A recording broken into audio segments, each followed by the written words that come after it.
Welcome to the Salty Chip Podcast, where you're always coming back for more, with your hosts Mackenzie and Isaac.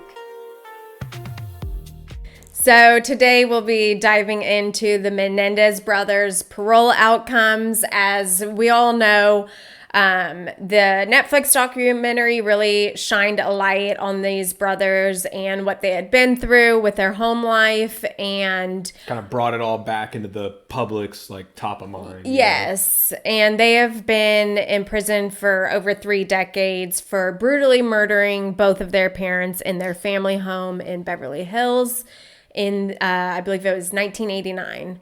So, very, very tragic case. The documentaries are in the new scripted series of it, really sort of framed it as what they did was horrible, but they were also major victims, and it was sort of, they had no choice. So it really kind of got sort of just re-brought up, why did they do it? Was it sort of, a predatory self-defense father in some way, yeah. or predatory father. They're claiming that he sexually abused them and other people from young ages, as little as 6, stuff. Really, really devastating things. And some of it seemed, it's very one of those things where there's they have a lot of stuff that makes it seem credible. They have a lot of stuff that makes it seem maybe not so credible. And it's really no one knows what actually happened here. It's kind of hard. You want to believe them, but then you can also see how maybe they're stretching the truth. It's hard. And I think just because of how violent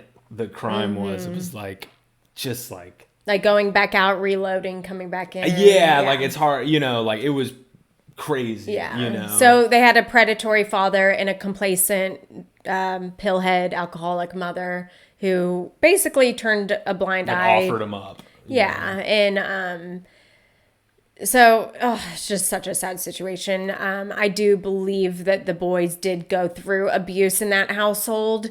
To the extent of what it was, I don't know. I wasn't there, but I do believe there was some type of abuse going on. For them to kill him like that, to have that much rage, there was definitely something happening. Who knows if it's exactly what they said, but it's it was crazy. Yeah, especially because they were 18 and 21. They could have walked away. Now, I know walking away, being poor, having to work, and provide for yourself probably was not on their list of things that they wanted to do. So killing their parents and then hopefully getting the inheritance looks better. And as we did see, they partied it up afterwards. Yeah. And so that's the part that makes them look a little remorse, guilty. The lack of remorse, which I guess until you would they heard have. About this trial strategy, basically. And then they're like, oh shit, now we got to really double down on victimhood here.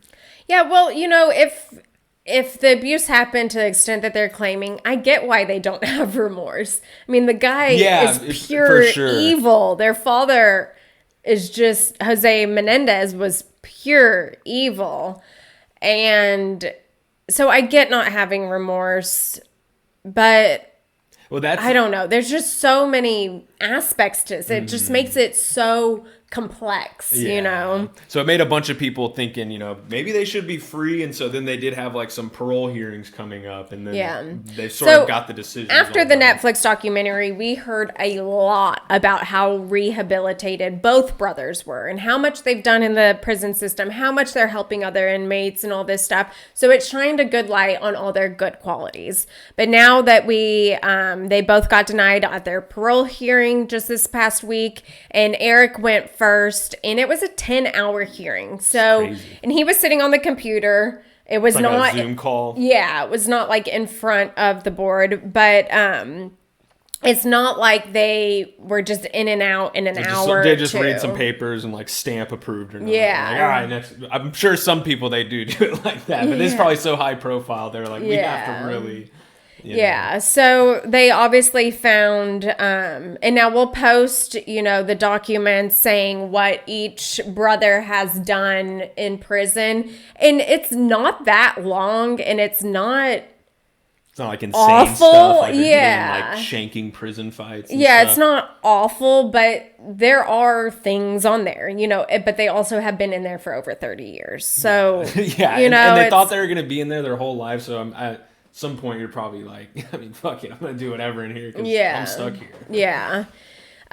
So anyways, Eric went first and he got denied bail, and the family was really upset about this. His stepdaughter had came on, and I'll put the post up here, and had two post up, basically kind of going after the board and threatening them. It was pretty. That probably did not help. Yeah, everyone was like, "Girl, what are you doing? You're off your rocker like father, there." like daughter. Yeah, and then one of my besties commented that it actually had come out that Eric kind of seemed to be a little inappropriate with her while That's the dad or the brother? That's the stepdad the of this stepdad. girl. Oh, okay. Yeah. So the mom, he's known her since she was 2. The mom would bring her in to visit her new father. And supposedly he would be kind of inappropriate with her, during their visits. So that's what I've heard from the comment section on some of my videos, and that's pretty disturbing to hear. Yeah. But clearly the board... What woman in her right mind is like, I'm going to go date somebody in prison for life and bring my daughter to meet her new daddy? That woman is insane. So many women love men on crazy. Men who are like going to be put to death, or men who have life in prison. Like, there are those types of women that love them. Yeah, they'll if they write don't have them. Kids, their whole life is around these like prison. These prison loves. Guys, they love them. Locked up. And maybe an aspect is like, they're dangerous, but they can never get me. They can never murder me, so let's go for it, And there's a thing of like, we have like phone companionship and monitored companionship, but I don't have to deal with you day to day. I don't have to care for you. I don't need to do things for you. Yeah. I don't have to pay for stuff for you unless you're sending them like commissary money and stuff like that, or maybe helping with their legal issues. But clearly the board found that these men are not rehabilitated enough to be back out in society. And, I know on some of their rap sheets while in prison, like they still have been doing drugs and stuff like that. So I'm not surprised by that, Yeah. You can get any drug you want in prison if you know the guy, kind of thing. Yes. And again, they're thinking they're going to be in their whole life, like at some point you'd probably just be like, whatever. But, I'm happy with the decision that they didn't let them out. Because, like, honestly, just what we were talking about at the beginning, like, how brutal the murder was and how remorseless they were. And even if they were abused how they said they were and everything, you would think if you were a normal person, I feel like you would still have some remorse after blowing your parents' face off with shotguns. Yeah. And just the fact that they have done that to someone... Even if they've been great in prison for 35 years, or however long they've been in there, I don't want people roaming around who have blown their parents' face off with shotguns, even if they were good boys for 30 years. I don't care, dude. There is no upside to society having them out there. Yeah. And major downside, because they have done extremely heinous crimes. Yeah. They're 18 and 21. They could have walked away. They were adults. We've both have been treated very poorly by many people, and some people who we love dearly, but we would never take anything out on them like that. Crazy. You just don't go to that level. Just someone who And that's what the board was saying is like, we've all been in positions where we are like not treated right and things have gone horribly wrong for us, but none of us have ever gotten to that level. And especially premeditating it, because it was, and trying to cover it up and going back outside, reloading the shotgun, and then going in and blowing your mom's apart. Exactly. Like, it's not like some event happened and they just had to shoot him once to get him off, to get away to safety, to call the police. It was like pure seeing red rage, just destroy these people as much as possible. Like, somebody who has done that, they don't get to be in society anymore. Yeah. No. So I think they made the right choice of just being like, no, I mean, sorry guys. Obviously, millions of people sympathize with y'all, empathize with y'all, but no, you don't get to come out and because I guarantee they would be back in pretty soon. Yeah. Like that happens a lot. Like they just don't know how to behave in society anymore, and usually they turn to drugs and criminal activity. And even when the boys had lots of access to money, they were robbing people's homes as they teenagers. were just like little shits. Yeah, they were entitled rich boy little shits who didn't think anything would ever touch them or get them. And they were sitting courtside at the Knicks. They were here, there. Like they had a very extravagant lifestyle that I didn't think they wanted to give up. No. And like the commissioner said, many sexual assault victims find it hard to come out and say what happened, but a lot of them don't murder the people. Like probably most, if not almost all of them. I think a natural thing would be to completely space yourself from them. Yeah, for sure. And just that they've been in prison so long, like I saw something recently, it's kind of similar. A guy was like wrongly convicted for murder and spent 20 years in jail. And so they let him out because he's wrongfully convicted. And within a year, he's charged again with murder because he killed somebody over like a $1,200 debt. Yeah. It's just like someone who has been locked in there for that long, like there's an element where how rehabilitated can they be, and especially if they've been locked in there because they're murdering people, like it's society should not be forced to take the chance on them. It's like, no, you had your chance. It's called don't murder people and you blew it. Yeah. Like, you're done. And it doesn't seem like they wanted to take that chance of them letting them out and then possibly putting either one of their wives or kids or just someone random in harm's way.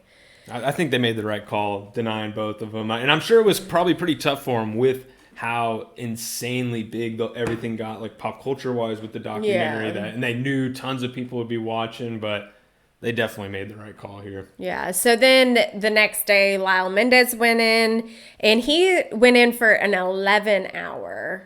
I mean, that's crazy. 11 hours in there talking to the board. So after, they denied him, he was praised for showing potential for change, but faulted for persistent antisocial personality traits. And I mean, potential for change, that's a statement that describes every person. Yeah. Everybody has potential to change. Yeah. Like that's just saying it's possible for everyone to change, but almost no one does and will. Yeah.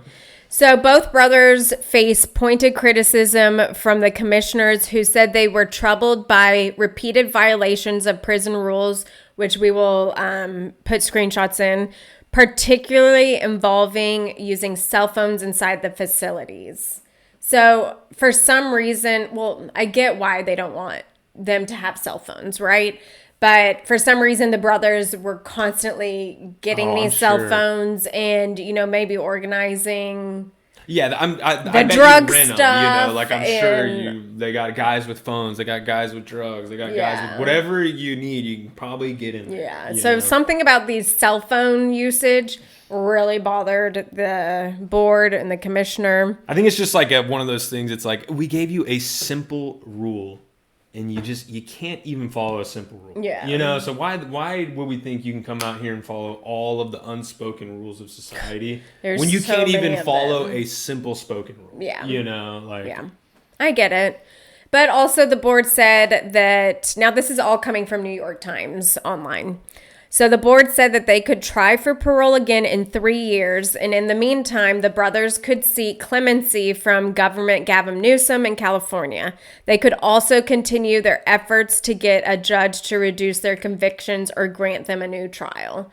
I feel like they'll get the most leeway maybe if they got granted a new trial, because the second trial where they were convicted, they were not allowed to enter in any of the sexual abuse stuff, like the letter that was written about him sending the letter to the cousin about him being molested by his dad wasn't allowed in. I think a picture of him naked at 6 years old when Kitty wrote sixth birthday. I think it was Eric's sixth birthday, and he was naked. It was a Polaroid of Eric as a naked little boy, and Kitty wrote that. That's pretty gross. It's weird. Yeah. It kind of insinuating that Jose, was taking pictures of him naked, doing stuff with him naked.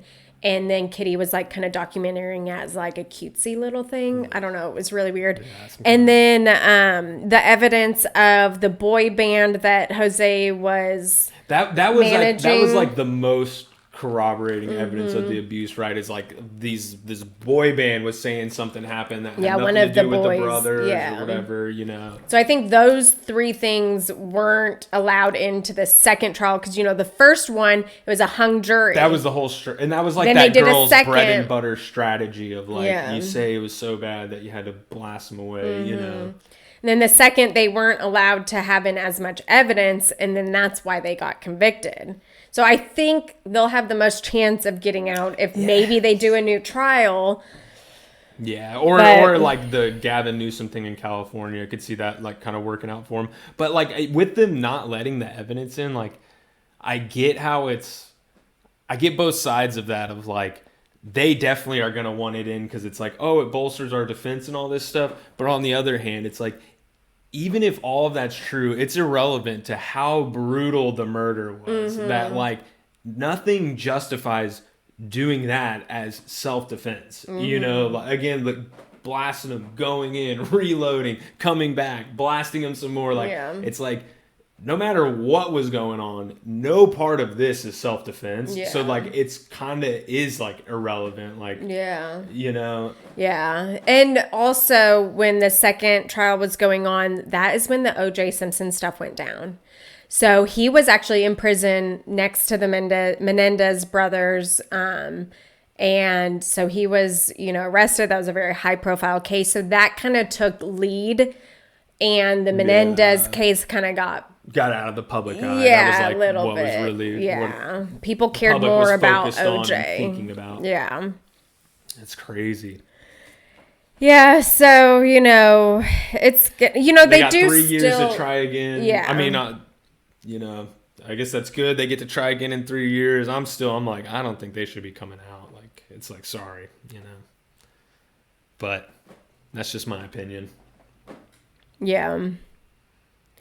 I don't know. I think after reading all of it, I am still like split on what is the truth and what is not, which if none of it is true, then Kitty and Jose's names have not only were they totally murdered, like their names are destroyed.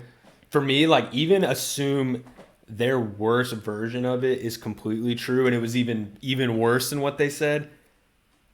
Still how they murdered them, it's like that's not self-defense. Like y'all were adults. You literally could have left. If you were scared for your life, you wouldn't be like, well, maybe I'll stay to try to get some money. Yeah. And like, they murdered them while you'd get out of there. They murdered them, kind of popped in on them while they were watching TV hanging out. That's not self-defense. Self-defense is your dad's actively molesting you. You grab a knife or a gun and you turn around and you shoot him. That's self-defense. So it's like, I'm like, even if everything was true and it's even worse than what they said, how they did it, they should be locked up forever. I mean, it was definitely premeditated for sure. 1000%. And it just so brutal, know, that it's like those people don't need to be in society. Yeah. I don't want my kids walking around a world where they're roaming next to someone in Walmart who maybe blew their parents to smithereens. Yeah. And honestly, something like when you look into Lyle Menendez's eyes, they got the crazy eyes, man. It's something about his eyes that just look so dark and like emotionless. Like, just like, is a human being something's in there. going on there. Yeah. But so that's the update with their parole hearing, and we'll keep everyone posted on kind of what they do next and what their next steps will be, because I'm sure that they're going to try some other avenues appeal or something, Yeah, for sure. But thanks for listening. Yep.